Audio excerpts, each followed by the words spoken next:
కేసీఆర్ కుటుంబానికి ప్రణీత్రావు రూపంలో రేవంత్ రెడ్డి చెక్ పెట్టబోతున్నాడా?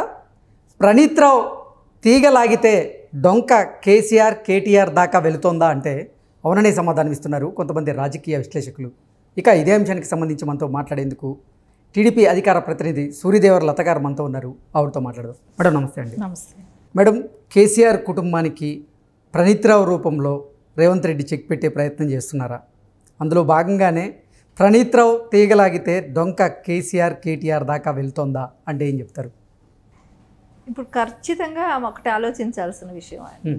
ఆ రోజు మనం అందరూ కూడా ఆ రోజు ఊహించింది నారా చంద్రబాబు నాయుడు గారు ఆయన ఒక పక్క స్టేట్కి ఆంధ్రప్రదేశ్కి సీఎంగా ఉన్న వ్యక్తి ఫోన్ ట్యాపింగ్ చేశారు అని అంటే సో కేసీఆర్ గారు కేటీఆర్ గారు లేనిదే అది జరిగే ప్రసక్తే లేదు. ఆ రోజు వీళ్ళు చేసిన విషయమే. కాకపోతే ఇలాంటి ప్రణీత్రావు లాంటి వాళ్ళని ఎస్ఐ దగ్గర నుంచి డిఎస్పీ వరకు వాళ్ళు ప్రమోషన్ చేసుకొని వాళ్ళతో ఆ పనులన్నీ చేయించి, ఎందుకంటే ఆయన కేడరు ఆయనతో పనిచేసిన వాళ్ళందరూ కూడా ఇంకా ఎస్ఐలుగానే ఉన్నారు. ఆయన బ్యాచ్మెంట్స్ అంతా. ఈయన మటుకు డిఎస్పీ అయ్యాడు. ఆయన ఒక్కడే చేయగలుగుతాడా అంటే దానితో పాటు ఇంటెలిజెన్స్ డిపార్ట్మెంట్ కూడా కలిసి ఉన్నాయి. సో ఇప్పుడు అది కూడా మనకు బయట వస్తున్నాయి. ఎందుకంటే దానిలోకి సంబంధించిన సీసీ కెమెరా ఫుటేజ్తో సహా ఆఫీస్లో మొత్తం అన్ని అరెస్ట్ చేసి పెట్టారంటే ఎంత పెద్ద నెట్వర్క్ నడిచింది. సో అదంతా అప్పటి సీఎంకి తెలియకుండా జరిగిందా? ఇవన్నీ జరగడానికి ఒక వింగ్ ఏర్పాటు చేశారు అసలు ఫోన్ ట్యాపింగ్ చేయించడానికి. అంటే అధికార పార్టీ వాళ్ళ మీద అలాగే ప్రతిపక్ష పార్టీల నాయకుల మీద ఫోన్ ట్యాపింగ్ చేయించేందుకు ఒక వింగ్ని ఏర్పాటు చేసి ఎస్ఐగా ఉన్న ప్రణీత్రావుని సిఐని చేసి తర్వాత డిఎస్పీని చేసి ఇలా ఇప్పుడు మొన్న కూడా మనం చూసాము. ఫస్ట్ సీఎంగా ఈయన కేసీఆర్ గారు దిగిపోయిన తర్వాత వెంటనే ప్రభాకర్ రావు రిజైన్ చేశాడు.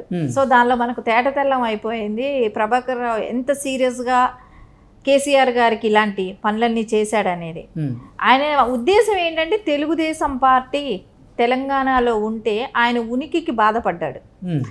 ఆయన ఉనికి ప్రశ్నార్థకంగా అవుతుందనే భయపడి తెలుగుదేశం పార్టీని ఉంచకుండా నిర్వీర్యం చేద్దామనే ప్లాన్తో చేశాడు. కానీ అది ఎక్కడికి పోదు. తెలుగుదేశం అనే పార్టీని ఏమీ ఇంచి కూడా కదల్చలేడు. ఏదో నాయకులను తీసుకెళ్ళావు. సో పార్టీకి హార్డ్ కోర్ కార్యకర్తలు ఇంకా అట్లాగే ఉన్నారు. ఈ రోజుకి ఇప్పటికి నాకు తెలిసి గత 3 నెలలకే బీఆర్ఎస్ నుంచి ఎంతమంది వలస వెళ్తున్నారు.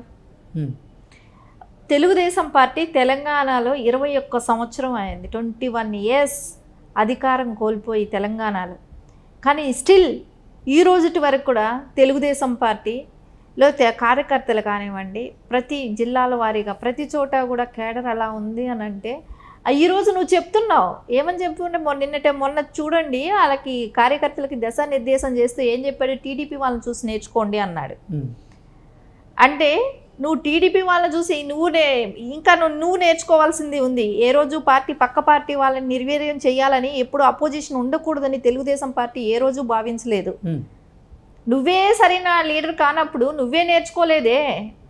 నువ్వే నేర్చుకున్నప్పుడు నీ దగ్గర ఉన్న వాళ్ళు ఏం చేస్తారు? నువ్వు చేసిన పని వాళ్ళు చేస్తారు. నువ్వు ఇక్కడ తెలుగుదేశాన్ని ఏ రకంగా నిర్వీర్యం చేయాలని చూసావో ఈరోజు వాళ్ళు అది పాటిస్తారు. సో రేవంత్ రెడ్డి గారు ఏ ఒక్కరిని వదిలిపెట్టడు. ఆ రోజు ఎవరెవరైతే ఫోన్ ట్యాపింగ్ చేశారో నిజం అనేది ఎన్ని రోజులు దాగుతుందండి? 10 సంవత్సరాలు నువ్వు ఆపగలుగుతావా? నువ్వు దగ్గర 1.5 year ఆయన గవర్నమెంట్ వచ్చిన 1.5 yearలోనే టీడీపీని క్యాడర్ని భయపెట్టి ఏదో చేద్దామని చెప్పి ఎమ్మెల్యేలందరినీ వాళ్ళందరినీ బ్లాక్మెయిల్ చేసి బెదిరించి అందరినీ లాక్కోవటం జరిగింది.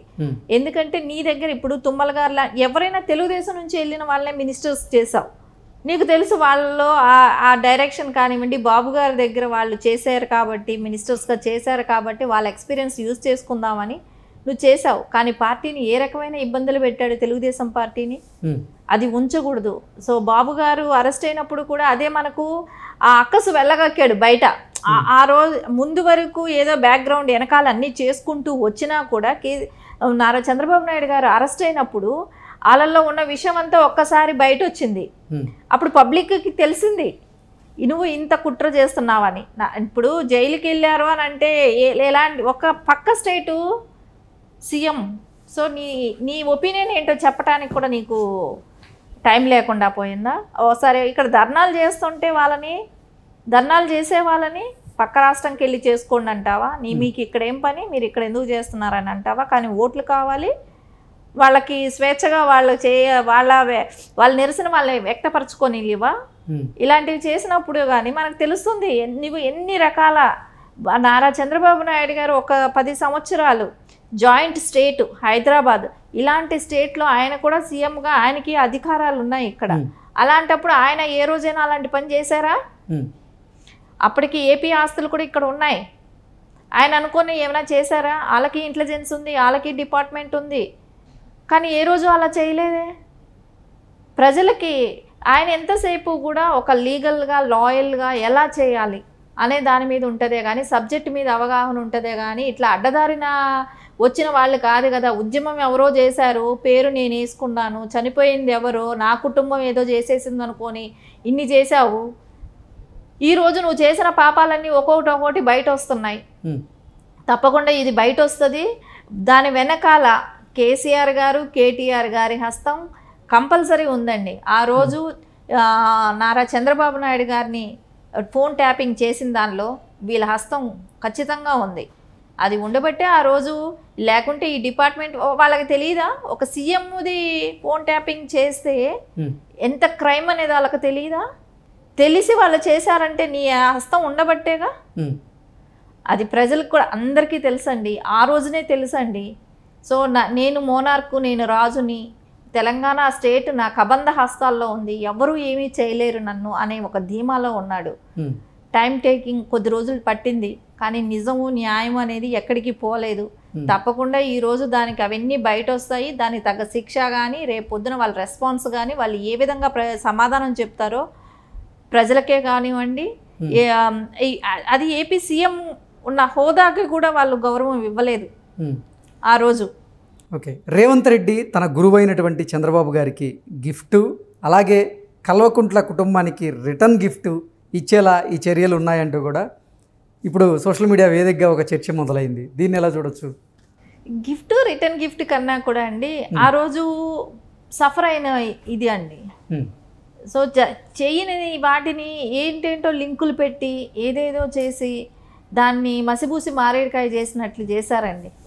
ఈ దేనికి ఎట్లెట్లా లింకు కలిపారో కూడా వాళ్ళే చెప్తారు. అది కానీ జరిగినది వేరు, అక్కడ సిచ్యువేషన్ వేరు, వాళ్ళు చేసిన విధానం వేరు. చేసి క్యాడర్ని అంతా లాక్కోవాలనే ప్రయత్నం చేశాను. తెలుగుదేశం పార్టీ అనేది భూస్థాపితం చేయాలనే ఒక్క దానికోసం చేసిన ఇంత పెద్ద పని చేశారు. అంటే చంద్రబాబు నాయుడు గారు తెలంగాణ స్టేట్లో రాజకీయాలకి రాకూడదు, ఆ ఒక్కటి వాళ్ళు భయభ్రాంతులకు గురి చేసి ఇక్కడ ఉన్న క్యాడర్నే కానివ్వండి, నాయకులనే కానివ్వండి, ఆ రోజుల్లో ఉన్న ఎమ్మెల్యేలనే కానివ్వండి, అందరినీ లాక్కునే ప్రయత్నం చేశారు. సో దాని తర్వాత కూడా ఇప్పుడు బాబు గారి విషయంలో మేము ఎవరూ క్యాడర్ ఎవరూ భయపడలేదండి. కానీ ఆ రోజు నాయకులకి వాళ్ళు భయపడి వెళ్ళిపోయారు. ఎమ్మెల్యేలు వాళ్ళ స్వలాభమే కానివ్వండి, డబ్బులు ఆశ చూపే కానివ్వండి, వాళ్ళకి మినిస్టర్లు ఇస్తామనే కానివ్వండి, కొంతమందిని బెదిరించో కానివ్వండి, మొత్తం ఎమ్మెల్యేలని తీసుకున్నారు. సరే, ఆ ఒక్క టర్మ్లోనే అనుకుంటే సెకండ్ టర్మ్లో కూడా అదే చేశారు. సెకండ్ టర్మ్లో కూడా 2-2 ఎమ్మెల్యేలు ఉన్నారు. సో అది తీసుకున్నాడు. సో తర్వాత అధ్యక్షులుగా ఉన్న వాళ్ళు, తెలంగాణ రాష్ట్ర అధ్యక్షులుగా ఉన్న వాళ్ళని కూడా తీసుకున్నాను. కానీ అధ్యక్షులు లేకపోయినా పార్టీని నడిపిస్తున్నాము అని అంటే ఓన్లీ క్యాడరే నడిపిస్తుందండి ఇక్కడ. ఈ నిన్న కూడా వాణిజ్య విభాగం, నిన్ననే వాణిజ్య విభాగం 70 మందితో కమిటీ వేసుకుందంటే తెలుగుదేశం పార్టీలో. ఇంకా క్యాడరు ఎక్కడికి వెళ్ళిందండి? తెలుగుదేశం పార్టీ తెలంగాణలో స్ట్రాంగ్గానే ఉంది. క్యాడర్ మొత్తం ప్రజలకి నమ్మకం ఉంది, క్యాడర్కి భరోసా ఉంది. ఎప్పటికైనా తెలుగుదేశం పార్టీ మళ్ళా పుంజుకుంటుందనే ఒక ఆశతో, ఆ భరోసాతోనే ఉన్నారు. వీళ్ళు ఓన్లీ బాబు గారిని ఇరికించామని సంతోషపడ్డారే కానీ అది చూసారా 10 ఏళ్లలో మనకి ఎలాంటి రిజల్ట్స్ వస్తున్నాయి అనేది. న్యాయం అనేది రేవంత్ రెడ్డి గారి రూపంలో మాకు జరిగింది అనుకుంటాం, అంతే కదా. సో ఆయన కూడా ఆ రోజు సఫర్ అయిన వ్యక్తి. సో అందుకని మాకు న్యాయం జరుగుతుందని అనుకుంటాం, అంతేగాని ఇంకేముంటుందండి దానిలో. మేము రిటర్న్ గిఫ్ట్లు ఇచ్చే ఆలోచన వాళ్ళకు ఉంటుంది. అది కేసీఆర్ గారి అహంకారం పూరిత మాటలు అవి. నేను రిటర్న్ గిఫ్ట్ ఇచ్చాను, ఆ గిఫ్ట్ ఇచ్చాను, ఈ గిఫ్ట్ ఇచ్చాను అని. మాకు అవసరం లేదు, మేము గిఫ్ట్ ఇవ్వాల్సిన అవసరం ఏమీ లేదండి. న్యాయం ఎటు ఉంటే అట్లా జరుగుతుంది.